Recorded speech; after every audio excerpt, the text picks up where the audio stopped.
Sahabat beriman rahimakumullah, tahukah Anda bahwa terdapat dosa yang lebih besar dibandingkan dengan berzina dan membunuh bayi hasil zina? Bahkan dosa ini lebih besar dari 1000 kali zina. Berhati-hatilah, karena perbuatan ini seringkali dan banyak yang melakukannya. Kira-kira dosa apakah itu? Dikisahkan pada suatu senja yang lenggang di zaman Nabi Musa alaihi salam, terlihat seorang wanita berjalan terhuyung-hayang, pakaiannya yang serba hitam menandakan bahwa ia berada dalam duka cita yang mencekam. Tudung kepalanya menangkup rapat hampir seluruh wajahnya, tanpa rias muka atau perhiasan menempel di tubuhnya. Kulit yang bersih, badan yang ramping, dan roman mukanya yang ayu tidak dapat menghapus kesan kepedihan yang tengah meroyak hidupnya.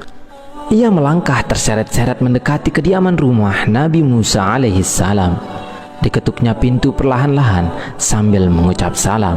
Maka terdengarlah ucapan dari dalam, "Silahkan masuk." Perempuan cantik itu pun lalu berjalan masuk sambil kepalanya terus menunduk. Air matanya berderai tatkala ia berkata, "Wahai Nabi Allah, tolonglah saya, doakan saya agar Tuhan berkenan mengampuni dosa keji saya." "Apa dosamu, wahai wanita ayu?" tanya Nabi Musa alaihi salam. "Saya takut mengatakannya," jawab wanita ayu tersebut.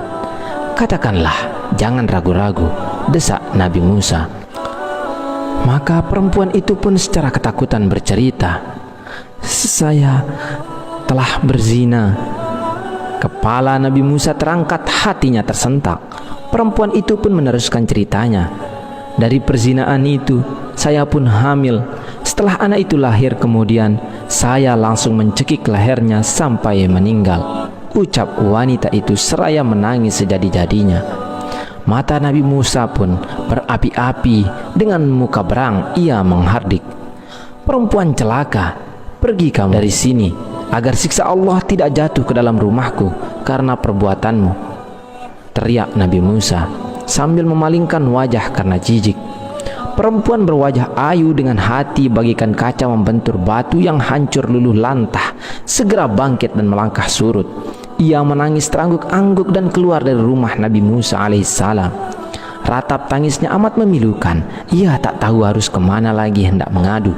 Bahkan ia tak tahu kemanakah kakinya akan melangkah. Bila seorang nabi saja sudah menolaknya, bagaimana pula manusia lain bakal menerimanya? Terbayang olehnya betapa besar dosanya, betapa jahat perbuatannya. Setelah wanita ayu keluar dari rumah Nabi Musa, malaikat Jibril pun turun mendatangi Nabi Musa. Malaikat Jibril lalu bertanya, "Mengapa engkau menolak seorang wanita yang hendak bertaubat dari dosanya? Tidakkah engkau tahu dosa yang lebih besar daripadanya?" Nabi Musa pun terperanjat. Dosa apakah yang lebih besar dari kekejian wanita pezina dan pembunuh itu? Maka Nabi Musa dengan penuh rasa ingin tahu bertanya kepada malaikat Jibril, "Betulkah ada dosa yang lebih besar daripada perempuan yang hina itu?" "Ada," jawab malaikat Jibril dengan tegas. "Dosa apakah itu?" tanya Nabi Musa yang kian penasaran. "Orang yang meninggalkan sholat dengan sengaja dan tanpa menyesal," jawab malaikat Jibril. "Orang itu dosanya lebih besar daripada 1000 kali berzina," lanjut malaikat Jibril. Mendengar penjelasan ini, Nabi Musa kemudian memanggil wanita tadi untuk menghadap kembali kepadanya. Ia mengangkat tangan dengan khusyuk untuk memohonkan ampunan kepada Allah Subhanahu wa Ta'ala untuk perempuan tersebut. Nabi Musa menyadari orang yang meninggalkan sholat dengan sengaja dan tanpa penyesalan adalah sama saja seperti berpendapat bahwa sholat itu tidak wajib dan tidak perlu atas dirinya. Berarti ia seakan-akan menganggap remeh perintah Allah Subhanahu wa Ta'ala itu. Bahkan seolah-olah menganggap Allah Subhanahu wa Ta'ala tidak punya hak untuk mengatur dan memerintah hambanya.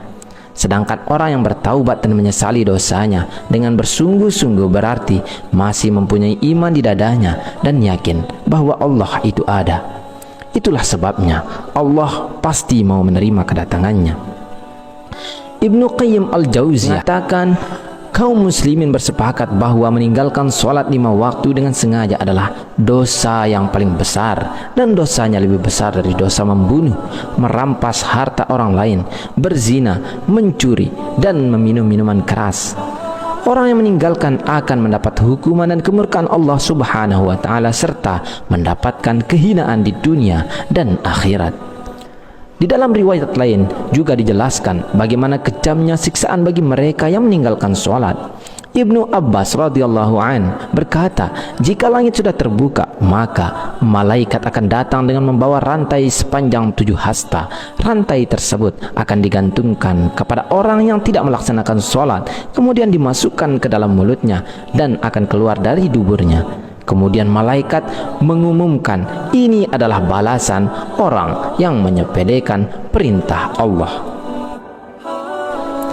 Adapun ganjaran dosa ketika kita dengan sengaja meninggalkan sholat fardu, diantaranya adalah: jika 1 kali meninggalkan sholat subuh, maka hukumannya adalah masuk ke dalam neraka selama 30 tahun. Sedangkan 1 hari di neraka sama dengan 60.000 tahun di dunia.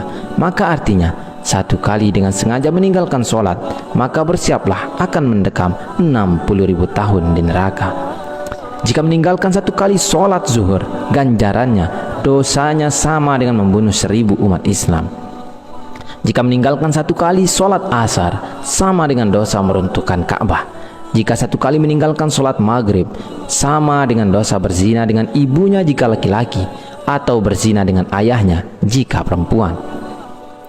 Jika meninggalkan 1 kali sholat isya, maka ia tidak akan diridhoi oleh Allah Subhanahu wa Ta'ala untuk tinggal di bumi, dan akan didesak mencari bumi atau tempat hidup yang lain. Sholat merupakan ibadah wajib yang tidak bisa diwakilkan kepada siapapun, dan jangan tinggalkan walau sekalipun, meski dalam keadaan apapun. Semoga kita menjadi orang-orang yang senantiasa mendirikan sholat, melaksanakannya tepat waktu, serta mampu mengajak keluarga lainnya untuk sholat tepat waktu dengan istiqomah. Wallahu a'lam bishawab. Wassalamualaikum warahmatullahi wabarakatuh.